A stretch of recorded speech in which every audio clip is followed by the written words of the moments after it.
Building a resume is a great skill set and you will learn that by the time. Hey guys, I'm Abhishek Anand. Welcome back to my channel. So today in this video, I'm going to be revealing my resume that got me interview offers from companies like Tesla, Bombardier, Deloitte, Marriott, Toyota, Denso, GM, and much more. So let's get started to this video without wasting any time and get you the most out of it. Before we get started with the video, I need to tell you guys that whenever you make a resume and apply for a job, you need to impress 3 customers. These 3 customers, number 1 is the HR, and the number 2 is the hiring manager, and the number 3, which not a lot of people know, is the ATS system, which is the online applicant tracking system, which a lot of companies use these days, which is an online software that shortlists the resumes for candidates and pass it on to the HR and the hiring manager. So you have to make sure that you are able to pass through all of these 3 customers and stand yourself out of the crowd. So keep in mind, you need to impress all 3 of them to get that interview. Alright guys, so getting started with the resume, the number 1 thing that you need to work on is the design of the resume. Yes guys, so the design is a very important factor whenever you make a resume. So to focus on the design, the number 1 thing that you need to do is select a good online template for your resume or make one for yourself. For my case, I created my own template, but I did look at some online templates to just get an idea of how the resume should look like, which I will be sharing with you guys in the video, and you'll be able to see that on the screen. When you're selecting templates, the templates can be very simple or they can be fancy depending on what role you're applying for. So for example, if you're just applying for a technical role for like an engineering position or a business analyst or something like that, so a simple like eye-catching resume is perfect. But if you're applying for roles like a graphic designer or a UX developer or a designer, then you should focus on making your resume more appealing by making it more fancy and more visual. Now here I want to give you a pro tip that you can also use a dark theme for your resume, which will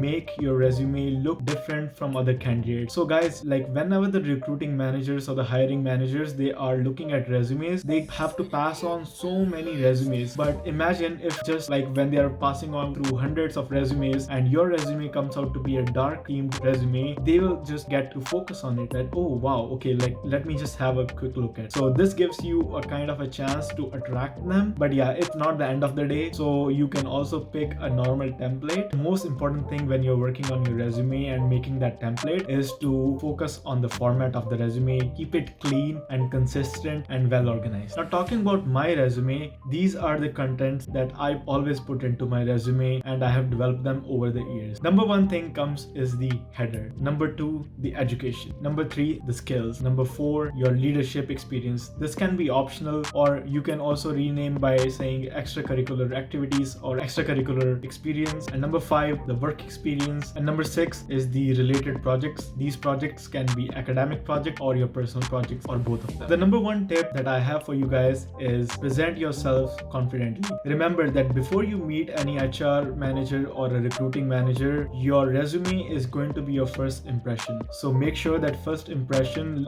shows that you are a confident and a very good potential candidate for that company. When companies are looking for some entry-level roles or they're looking for a senior level role, you don't have to put that into your resume that on the top of it some people like put that I am applying for an entry-level role or I am applying for a senior level role. You don't have to tell it to anyone. It is already understood. So whatever role you are applying for, you should know that it is meant for you. That's why you applied for it, correct? You just have to be yourself. So yes, be confident and own it. Here comes the tip number 2, which is impress with a single page resume. Guys, remember that your recruiting managers or HRs who are going to be looking at your resume and shortlisting the candidates, they are only about to spend like 6 to 7 seconds when they look at a resume and they're shortlisting candidates. So they do not have too much time to go over the whole page and then go to the second page and read all of your profile. And I know there is a lot of controversy on this topic that should I have a single page resume or a 2-page resume, or how many pages of resume should I actually have? So guys, this is like really your own point of view, but in my point of view, that I think that what has worked for me, I'm letting you guys know, is that I always use a single page resume, and this has always worked for me. I think a 2-page resume would be nice depending on what kind of role you're applying, right? Like if you're applying for a role for a research position, or like you are a PhD candidate, or like you are showing your master's research to someone and there are so many details that you would like to show it to a research authority, then that might be a time when you want to put a second page of your resume. But other than that, I think a single page resume is more than enough. So the tip number 3 is checkbox your education requirements, especially when the jobs have listed the job description with a specific education requirement, whether you need a master's degree or an undergraduate degree. Just make sure that you add it to your resume. You can always add it on the top of your resume as the first thing in the content, or you can also like do it at the end of the resume after your work experience. I don't think it really matters, but just if you guys are really want to know like what I used to do, I used to always put my education on the top of the resume, like just get it done, right? By putting your education on the top of the resume, you have already checkmarked one of your requirements for that job, and now the HR can just easily move on to your work experience. And when you are putting your education, you can put your grades. Like if you really want to show that you have achieved very high grades or you have got good grades, you can put it on your resume. It looks nice, but it's not a mandatory thing, and not a lot of companies, they always focus on your grades. More they focus is on your work experience and your project. So don't worry about your grades. If you don't have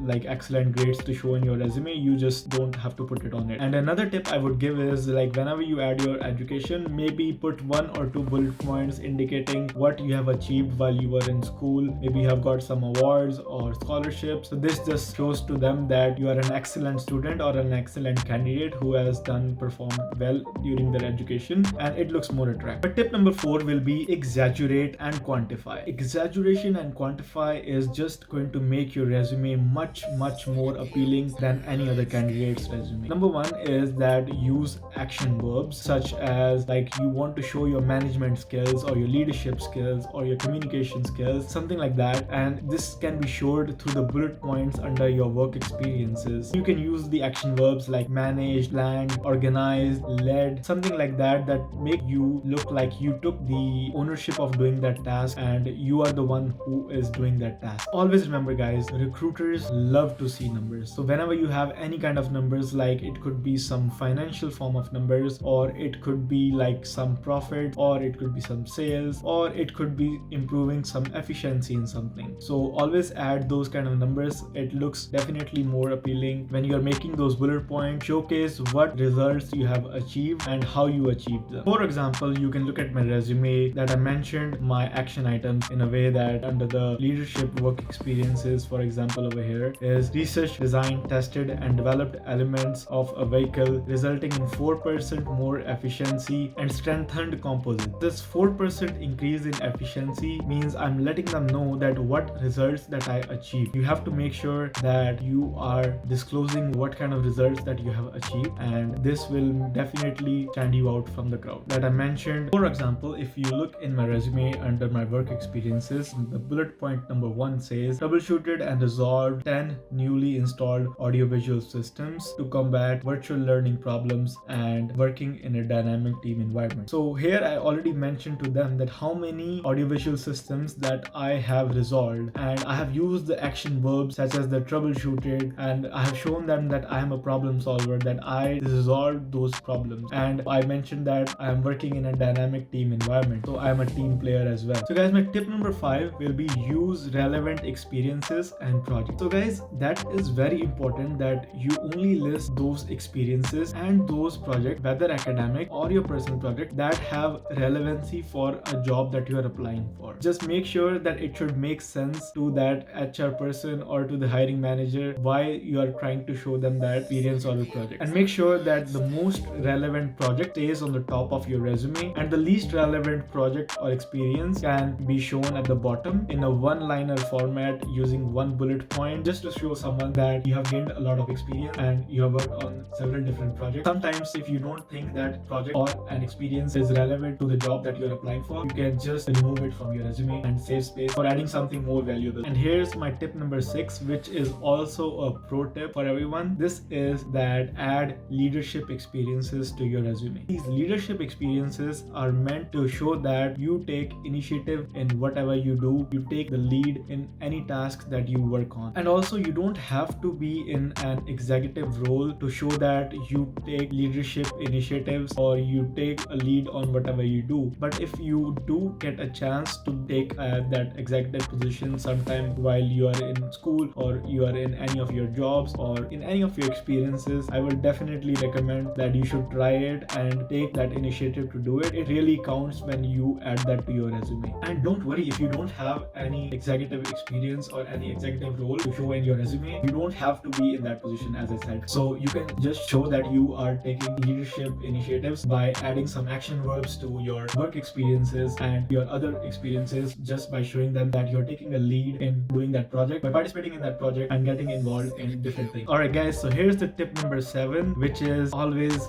value yourself. You should always think like a pro, act like a pro, and be a pro. Just remember to be yourself, be honest, and just show what you are actually, right? Be real always. You do not have to copy others to get that same role. You can create one for yourself. Alright guys, so here we are at the end of the video. I hope you got to learn some good things about building your resume and to improve your resume building skill set. And I hope you can start sharing these tips with your other friends. Make sure that you do like, share, and subscribe to my channel, and comment down below and ask me as many questions as you have. And for sure, you can also suggest me some more new topics that you really want me to make videos on. Alright guys, so it's time to start working on your resume, and stay tuned for more content, and I'll see you next time.